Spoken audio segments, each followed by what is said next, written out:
वो आप इमाम हनीफा की राय लेके आएंगे तो हम आपको बताएंगे फिर अल मुसन्नफ इब्न अबी शैबा जो हदीस की किताब है, उन्होंने अल मुसन्नफ इब्न अबी शैबा का आखिरी चैप्टर ही बांधा है किताबुर रद अला अबी हनीफा। ये चैप्टर रद है इमाम हनीफा के उन मसाइल पर जिसमें उन्होंने रसूलुल्लाह की मुखालफत की है। गाढ़ा किस्म का चैप्टर है। अच्छा, फिर इसी में वो जहर उगलते हुए और वो जो पेट का मरोड़ था मिर्जे के, उसको बाहर निकाला। कहते हैं जी इमाम अबू हनीफा के इत्तेहादी मसाइल की बात करते हैं आप। इमाम अबू हनीफा के खिलाफ तो जो इमाम बुखारी मुस्लिम के उस्ताद हैं अबू बकर इब्न अबी शैबा, उन्होंने तो इमाम अबू हनीफा के खिलाफ एक पूरा चैप्टर लिखा है किताबुर रद अला अबी हनीफा।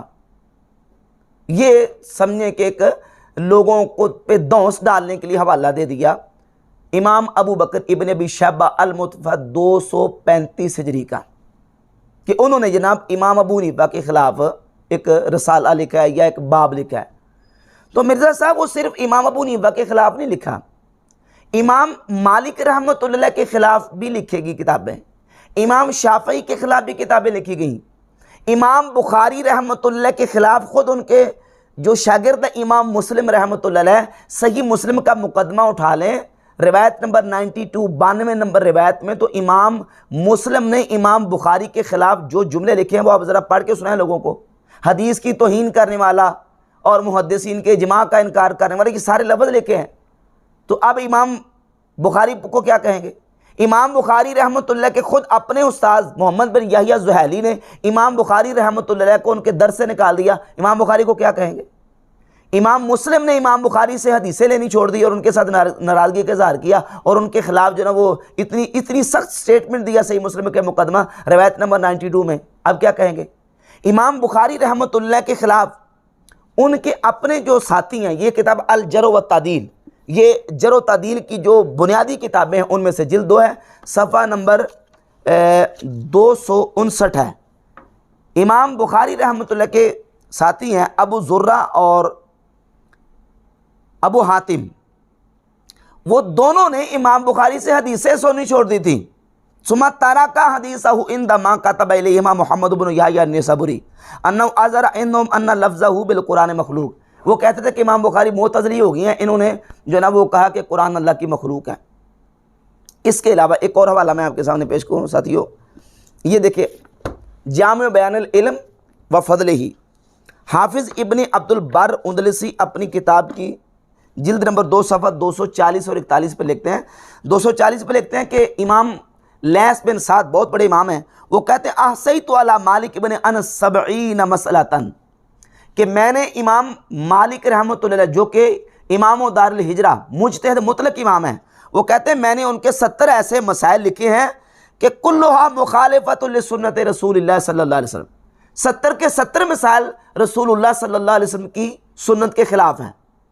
और मिम्मा काला फ़ीहा बिराइही, कि जिनको इमाम मालिक ने अपनी राय से बयान किया है।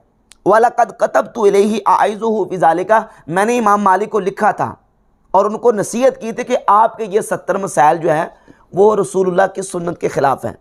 और इस जो ख़त है ना जो उन्होंने लिखा था, ये तारीख़ यहया इब्न मईन के आखिर में वो ख़त जो है वो मज़कूर है, जो इमाम लैस बिन साद ने इमाम मालिक रहमतुल्लाह को लिखा। और फिर इमाम मालिक रहमतुल्लाह ने उस ख़त का जवाब दिया कि भाई आपको गलत फहमी हुई है, मेरे मसाइल सुन्नत के ख़िलाफ़ नहीं हैं, बल्कि सुन्नत को अख़ज़ करने का मेरा अपना मनहज है।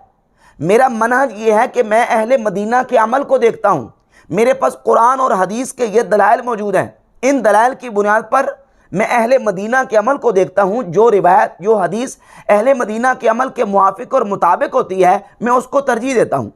तो ये मेरा राजे करा देने का ये उसूल और ज़ाब्ता है, लिहाजा मेरे ये मसाइल सुन्नत के ख़िलाफ़ नहीं है। अच्छा, इस पर तबसरा करते हुए इमाम इब्न अब्दुल बर लिखते हैं काला अबू उमर लैसा अहदुम मिन उलमाइल उम्मति यसबुतु हदीसम मिन रसूलिल्लाह सल्लल्लाहु अलैहि वसल्लम। इमाम इब्न अब्दुल बर कहते हैं ये हो ही नहीं सकता कि कोई मुसलमानों का इमाम हो और उसके नज़दीक रसूलुल्लाह सल्लल्लाहु अलैहि वसल्लम की हदीस और सुन्नत साबित हो, सुम्मा यरदुहु दूना इद्दिआ नस्ख़ ज़ालिका, और फिर वो उस हदीस को रद्द कर दे बगैर नस्ख़ का दावा किए। यानी वो ये भी ना कहे कि ये मनसूख है, मनसूख कहे बगैर उसको रद्द कर दे, बेअसरन मिसल ही, ऐसे असर के साथ जो उसकी मिसल हो। यानी एक तरफ असर मौजूद है कि काम किया हुजूर ने, और दूसरी तरफ असर मौजूद है कि हुजूर ने ये काम छोड़ दिया या तर्क कर दिया।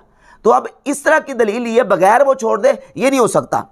और बे इजमाइन, या उसके खिलाफ इजमा वाक़ई हो जाए फिर छोड़ेगा। और तानिन फी सनदही, या कहते हैं कि उस असर या उस हदीस में वो इमाम मुजतहिद तान करेगा, वो उसके नज़दीक काबिल कबूल नहीं होगा। जिस तरह सही बुखारी की बात रिवायात वो हैं जो इमाम मुस्लिम रहमतुल्लाह के उसूलों पर नहीं उतरती है, और इमाम बुखारी रहमतुल्लाह के नज़दीक सही मुस्लिम की ऐसी हदीस हैं कि जो सही नहीं है इमाम बुखारी के उसूलों के मुताबिक। और कई ऐसे मुहद्दिसीन हैं कि बुखारी मुस्लिम की हदीस उनके नज़दीक जो ना वो कई ऐसी हैं वो जो हदीस सही नहीं है। तो हदीस के सही और ज़ईफ़ होने का जो मसला है इसका ताल्लुक़ इज्तिहाद के साथ है। अभी आप लेट से नवाबियों को देख लें कि बाज़ हदीस वो हैं जिनको अलबानी ने सही कहा है, ज़ुबैर रज़ी आके उनको ज़ईफ़ कह रहा है, अलबानी उनको ज़ईफ़ कह रहा है और ज़ुबैर रज़ी उसको आके सही कह रहा है। इनका आपस में यानी 15वीं सदी में इनका आपस में इत्तेफाक नहीं हो रहा। तो ये सारी चीज़ें इनका जो है ना वो इख्तलाफ मुहद्दिसीन के यहाँ मौजूद रहा। जब हदीस के सही और ज़ईफ़ होने में इख्तलाफ आ जाता है और जो मुजतहिद है वो अपने उसूलों और अपने ज़ाबितों के मुताबिक बात करता है, तो ज़ाहिर है कि वो इख्तलाफ फिर उसमें आ जाएगा, उसके मसाइल का इस्तिंबात और इस्तिखराज करने में भी इख्तलाफ आ जाएगा। अच्छा, इमाम इब्न अब्दुल बर लिखते हैं कि वलो फ़अल ज़ालिका अहदुन सकतत अदालतुहु फ़ज़लन अन युत्तख़ज़ इमामन। ये कैसे हो सकता है कि एक उम्मत का इमाम हो और वो रसूलुल्लाह सल्लल्लाहु अलैहि वसल्लम की सुन्नत और हदीस को बगैर किसी वजह के छोड़ दे? ऐसे नहीं हो सकता। अगर वो ऐसे करेगा उसकी तो अदालत साक़ित हो जाएगी, चाहिए जाके उसको इमाम बनाया जाए। वलाजिमहु इस्मुल फ़िस्क़, और उस पर तो फासिक का इतलाक़ होगा जो सुन्नत रसूल को बिला वजह छोड़ता है। वलक़द आफ़ाहुमुल्लाहु अज़्ज़ा व जल्ला मिन ज़ालिका, अल्लाह रब्बुल इज़्ज़त जल्ला शानु उनको इससे आफ़ियत अता फरमाए। तो ये चीज़ें जो है वो इख्तलाफ आइमा मुहद्दिसीन का आपस में। और एक बहुत बड़ी आपके सामने मिसाल पेश करता हूँ मुहद्दिसीन के इख्तलाफ की। जिस तरह ये कहता है कि इमाम अबू बकर इब्न अबी शैबा ने इस पर एक रद्द लिखा है, इमाम अबू हनीफा का किताब रद्द अला अबी हनीफा।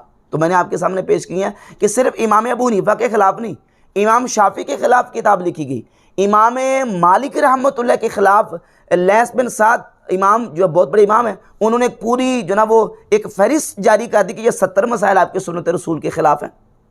अच्छा, उसके बाद आगे चली जो मिसाल आपके सामने पेश करने लगा हूँ वो है इमाम अब्दुर्रहमान इब्न अबी ज़ैब अल-मुतवफ़ा 158 या 159 हिजरी, जिनकी कुतुब सित्ता में तकरीबन 450 के करीब अहादीस मौजूद हैं। अब्दुर्रहमान इब्न अबी ज़ैब ये वो इमाम है जिन्होंने इमाम मालिक रहमतुल्लाह ताला अलैह के ख़िलाफ़ कत्ल का फतवा दे दिया इस बुनियाद पर कि ये सुन्नत के मुखालिफ हैं। और उसका हवाला मैं आपके सामने पेश करता हूँ, ये इसका हवाला देख लें। ये सीरुल आमिन नुबला है हाफिज़ ज़हबी की, और ये किताब है इमाम अहमद इब्न हम्बल रहमतुल्लाह की किताबुल इलल व मारिफतुर रिजाल।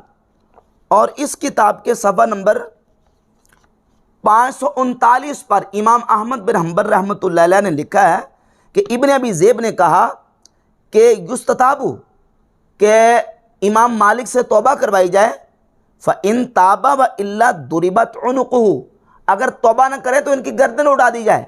क्यों? इसलिए कि ये अल बैआन बिल खियार मालम यतफर्रका, सही बुखारी मुस्लिम की जो मुत्तफ़क़ुन अलैह हदीस है, इन्होंने इस सुन्नत और हदीस को छोड़ दिया है इस बुनियाद पर कि वो अपने ज़ोम में ये समझे थे अब्दुर्रहमान इब्न अबी ज़ैब के इमाम मालिक सुन्नत की मुखालफत में जा रहे हैं, सुन्नत का खिलाफ कर रहे हैं, हदीस को छोड़ रहे हैं। तो कहा कि इनसे तौबा करवाओ वरना दुरिबत उनुक़ुहु, गर्दन उड़ा दी जाए। ये गर्दन उड़ा दी जाना ये फतवा ज़्यादा सख्त है या सिर्फ रद पर कोई रिसाला लिख देना ये फतवा सख्त है?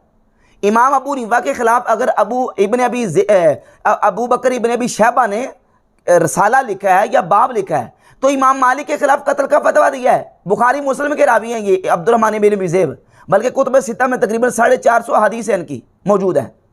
अच्छा, जब ये फतवा दिया गया तो इस पर तबसरा करते हुए इमाम ज़हबी लिखते हैं कि लम्मा काला हाज़ल कलामुल कबी फ़ी हक़ के इमामिन अज़ीमिन, जब अब्दुर्रहमान इब्न अबी ज़ैब ने ये कभी कलाम इमाम बरहक जो कि उम्मत के अजीम इमाम उनके हक़ में कहा, कहते हैं फ़मालिक इन्नमा लम यामल बिज़ाहिरिल हदीस, इमाम मालिक ने इस हदीस के ज़ाहिर पर अमल नहीं किया। क्यों?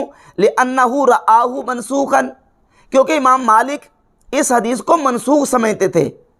वकीला आमिला बिही व हमला कौलहु हत्ता यतफर्रका अल तलफ़्फ़ुज़ बिल इजाब वल क़बूल, या अमल तो किया, लेकिन इमाम मालिक रहमतुल्लाह अलैह इस हदीस में जो जिक्र किया गया ना कि अल बैआन बिल खियार मा लम यतफर्रका, उससे मुराद तफर्रुक़ के अक़वाल लेते हैं, तफर्रुक़ के अबदान मुराद नहीं लेते। मसला समझें। मसला ये है हदीस में कि एक शख्स बेचने वाला, दूसरा ख़रीदने वाला, ख़रीदने और बेचने वाले ने कोई चीज़ ख़रीदो फ़रोख्त आपस में कर ली, उनका अक़द सौदा तय हो गया।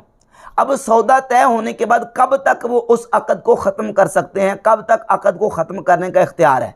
तो हदीस में फरमाया अल बैआन बिल खियार मा लम यतफर्रका, जब तक कि उनका तफर्रुक यानी जब तक कि वो अलग अलग ना हो जाए उस वक़्त तक उनको इख्तियार है।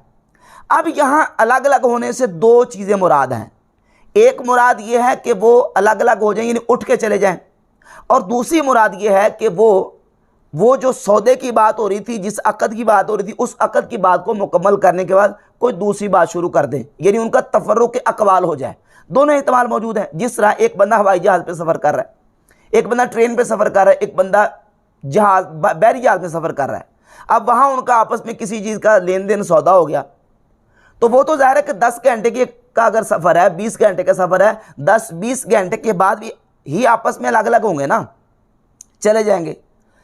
यह है तफर्रुक़ अबदान। दूसरा है तफर्रुक़ अक़वाल। तफर्रुक़ अक़वाल का मतलब यह है कि बातचीत हो रही थी, सौदा हो गया, सौदा होने के बाद उसने कोई और बात शुरू कर दी, इसने कोई और बात शुरू कर दी।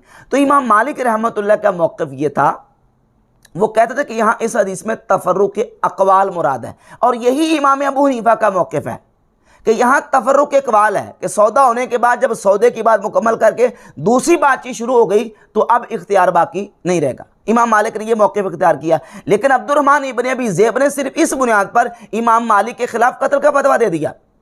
हालांकि अब्दुर्रहमान इब्न अबी ज़ैब बहुत बड़े मुहद्दिस हैं, तो अब इमाम मालिक को क्या कहेंगे? इमाम मालिक के ख़िलाफ़ ये कोई इस तरह की कोई ज़बान इख्तियार कर सकता है?